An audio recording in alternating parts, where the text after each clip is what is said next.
ये जो लोग आज ये कर रहे हैं, जातियों में तोड़ रहे हैं, ये बाबा साहब की विचारधारा के खिलाफ। जज जितना बनेगा, ब्राह्मण जज नहीं बनेगा। 10 साल तक वाल्मीकि जज ही बनेगा। भाई क्रीम जहां है वहां खोजो, या जहां क्रीम वाली जगह है वहां डालो। जिन जातियों को लगता है पीछे रहे, पहले दे दो वाल्मीकियों को 10% अलग से आरक्षण। नहीं, हम सीवर में गटर में ब्राह्मण उतरेगा। नमस्कार, मैं राहुल नागपाल और आप देख रहे हैं हमारे यूट्यूब चैनल जिसका नाम है बोल पिचासी। मेरे साथ एक्टिविस्ट डॉक्टर ओम सुधा हैं। आप इनको तमाम सोशल मीडिया के प्लेटफॉर्म्स पर अपनी बात रखते हुए देखते हैं। आज हम भारत में उठ रहे गंभीर और ज्वलंत मुद्दों पर इनके साथ बातचीत करेंगे ताकि आपको ये पता चल सके कि असली मुद्दा क्या है और किन मुद्दों को दबाए रखने के लिए सरकार हमेशा बहुत सारे मुद्दों को उठाती है, ताकि आम आदमी के जो आम मुद्दे उनसे आम आदमी हट करके अन्य फालतू के कामों में लग जाए। डॉक्टर साहब, स्वागत है आपका। और पहला सवाल यही है कि सुप्रीम कोर्ट का जो जजमेंट है, जिसमें सुप्रीम कोर्ट कह रहा है कि क्रीमी लेयर, वर्गीकरण के साथ साथ जो क्रीमी लेयर की बात की, तो क्रीम कहीं दिखाई देती है आपको दलितों में? देखिए क्या है कि इस देश में 3% जो है ब्राह्मण है, और सुप्रीम कोर्ट में लगभग 100% जज जो है ब्राह्मण है। इस देश में जितने भी केंद्रीय विश्वविद्यालय हैं, एक भी जो है दलित आदिवासी जो है वाइस चांसलर नहीं है। जेएनयू जैसे इंस्टीट्यूट में एक भी ओबीसी प्रोफेसर नहीं है। हर जगह ब्राह्मणों का ओवर रिप्रेजेंटेशन है। इस देश में न जज है दलित, न जो है मीडिया में एंकर है दलित, न कंपनियों का सीईओ है दलित, न प्रोफेसर है, न वाइस चांसलर है। तो भाई क्रीम कहीं और है, और मिलॉर्ड लेयर कहीं और खोज रहे हैं। जहाँ क्रीम है वहाँ लेयर खोजिए। अभी DY Chandrachud chief justice of India हैं। इनके पिताजी चीफ जस्टिस ऑफ इंडिया थे। इसका बेटा है अभिनव चंद्रचूड़, अभी बॉम्बे हाई कोर्ट में वकील है। आने वाले समय में वो चीफ जस्टिस ऑफ इंडिया होंगे। तो वहाँ लेयर कब लगेगा? और सबसे दिलचस्प ये है कि तीनों जो चंद्रचूड़ 1, 2, 3 जो सुप्रीम कोर्ट के जज हैं, हो गए हैं और होने वाले हैं, कोई इन्होंने जज बनने की परीक्षा पास नहीं की है इसमें से कोई। एक बात और हम इसमें जोर देते हैं, अगर परीक्षा लें तो ये लोग एसएससी का भी परीक्षा पास कर जाएगा, +2 वाला, उस पे भी हमको डाउट है। इतनी काबिल जज जो बन गए हैं, ये +2 की भी परीक्षा पास कर पाएंगे? चपरासी की भी परीक्षा नहीं पास कर सकते। एसएससी की भी परीक्षा जो होती है ना, +2 क्लर्क बनाने वाली, वो भी पास कर पाएंगे? इस बात पे मुझे डाउट है, नहीं कर पाएंगे। जज बनने की कोई परीक्षा नहीं। 100% ब्राह्मण जज बने हुए हैं। क्रीम तो वहाँ है, आप लेयर यहाँ क्यों खोज रहे हैं? यहाँ दिक्कत क्या है राहुल भाई, कि हम जो है इस देश का जो दलित पिछड़ा है, वो नंग धड़ंग रहता था। थाली में खाना नहीं होता था, बदन पे कपड़ा नहीं होता था। अब वो नंगे पाँव चलते थे। अब हम चलने लगे बाइक से, हम चलने लगे कार से। अभी 20 लाख की मेरी कार वहाँ लगी हुई है बाहर। तो दिक्कत यहाँ है कि उनको चुभ ये रहा है कि ओम सुधा का दादा जो है वो भैंस चराता था दूसरे का। ओम सुधा 20 लाख की कार से चल रहा है। हवाई जहाज में सप्ताह में 4 दिन चलता है।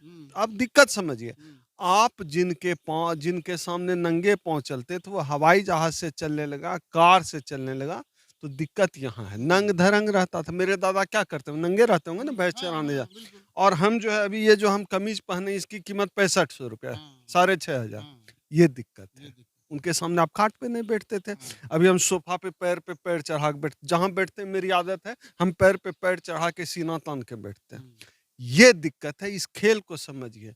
2 तरह का जनेऊ होता है। एक जनेऊ जो शरीर पे हम लोगों को दिखाई देता है। एक चमड़ी के अंदर भी जनेऊ होता है, जो हम लोगों को दिखाई नहीं देता है।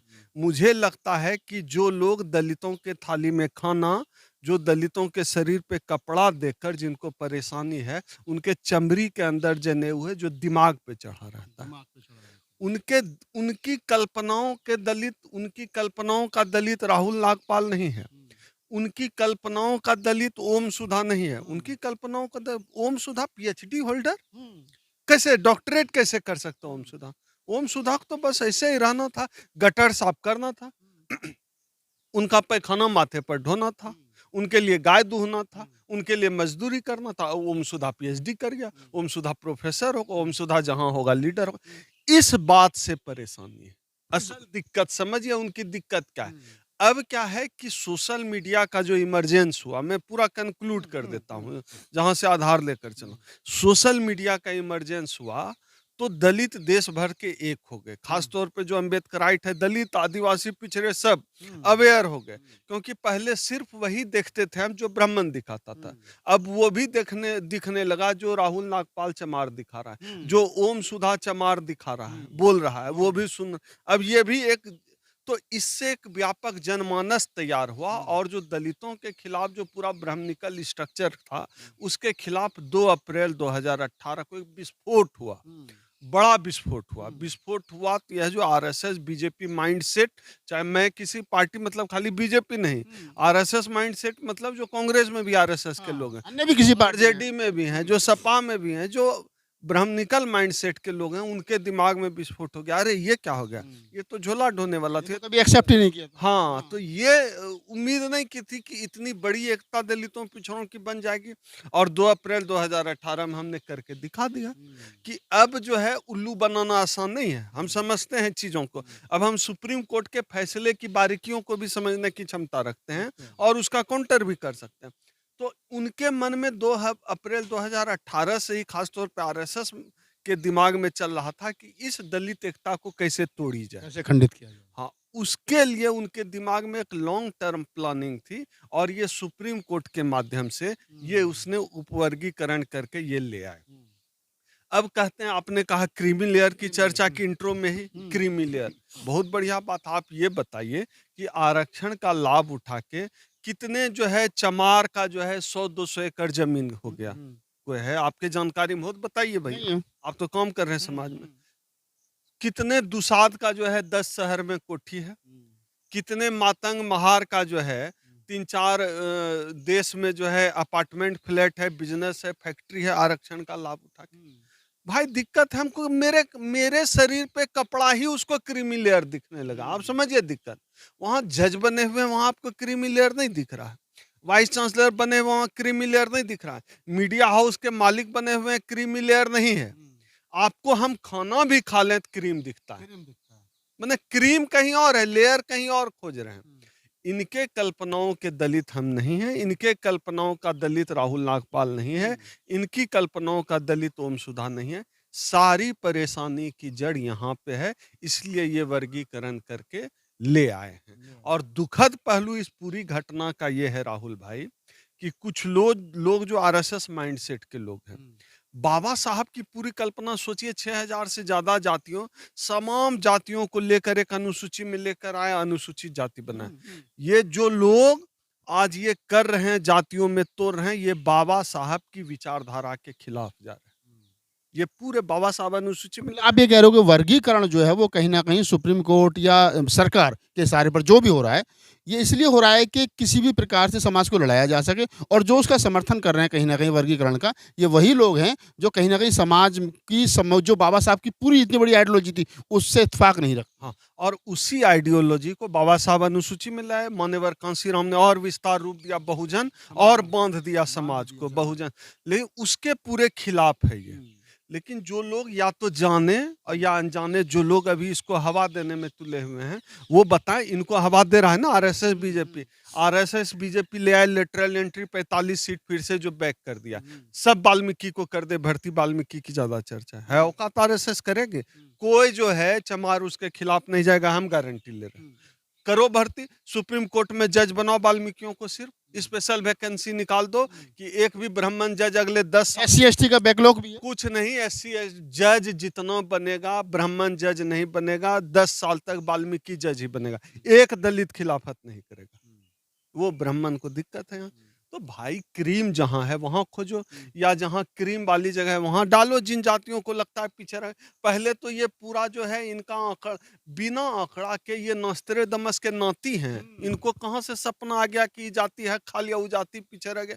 भाई आंकड़ा लाओ ना, 94-95 का आंकड़ा। आप 2024 में खड़े हैं मान्यवर, उस समय देश की आबादी, नौकरियों के अवसर, अपॉर्चुनिटी, और आज देश की आबादी और नौकरियों के अवसर, उसमें तुलना कीजिए। और सबसे बड़ी बात यह है कि हम वर्गीकरण के बिल्कुल खिलाफ नहीं हैं, हम वर्गीकरण के पक्ष में हैं, लेकिन वर्गीकरण कायदे से होना चाहिए। वर्गीकरण आपको जाति जनगणना का आंकड़ा लाना पड़ेगा, उसके बाद आप करिए। हो सकता है कि हरियाणा के चुनाव के लिए आप ये नाटक कर रहे हो, हरियाणा में वाल्मीकि हो सकता है, बिहार में मुसहर मेहतर पीछे रह जाए, इसलिए जाति जनगणना लगाइए लाइए, और जो एग्जैक्ट फिगर है वो लाइए। उसका वही तो हम लोग तो यही मांग कर रहे हैं, हम कहाँ कह रहे हैं मत दो। और भी ज्यादा दया माया आ रहा है तो दे दो वाल्मीकियों को 10% अलग से आरक्षण। आप तो अपने 50% की सीलिंग भी तोड़ नहीं, जब 10% गरीब सवर्णों को हो सकता है तो स्पेशल वाल्मीकियों को क्यों नहीं हो हो सकता? सकता है, बिल्कुल देना चाहिए। और अगर सही मायने में वाल्मीकियों के हित ऐसी हैं तो ऐसा करना चाहिए। ये लोग अभी क्या करेंगे, बरगलाएंगे वाल्मीकियों के सामने। ये लोग अभी झाड़ू को ग्लैमराइज कर रहे हैं। अरे झाड़ू कैसे ग्लैमराइज हो सकता है? बाबा साहब झाड़ू पकड़ा गए थे हमको। झाड़ू मंच बन रहा है राष्ट्रीय झाड़ू मंच। भाई, झाड़ू मंच। ये राष्ट्रीय कलम मंच बनाओ। बाबा साहब हाथ में कलम देकर गए थे, हम सीवर की सफाई करते रहेंगे। बाबा साहब हमको समझा गए थे झाड़ू मारो दूसरे के ऑफिस में, घर में। हम झाड़ू मारने के लिए हैं? बिल्कुल नहीं। हम सीवर में गटर में ब्राह्मण उतरेगा। वाल्मीकि समाज का आदमी कलम पकड़ेगा, संविधान लिखेगा, तकदीर बदलेगा, आईआईटी आईआईएम जाएगा, वाइस चांसलर बनेगा, प्रोफेसर बनेगा, प्रिंसिपल बनेगा, कंपनी का सीईओ बनेगा। झाड़ू नहीं पकड़ेगा, कलम पकड़ेगा। झाड़ू नहीं पकड़ेगा, कलम पकड़ेगा। पूरी बात जो वर्तमान हालात हैं देश के, खास तौर से सुप्रीम कोर्ट के जजमेंट के बाद में उठने वाले सवालों के, डॉक्टर ओम सुधा ने सारे सवालों के जवाब बारीकी से दिए।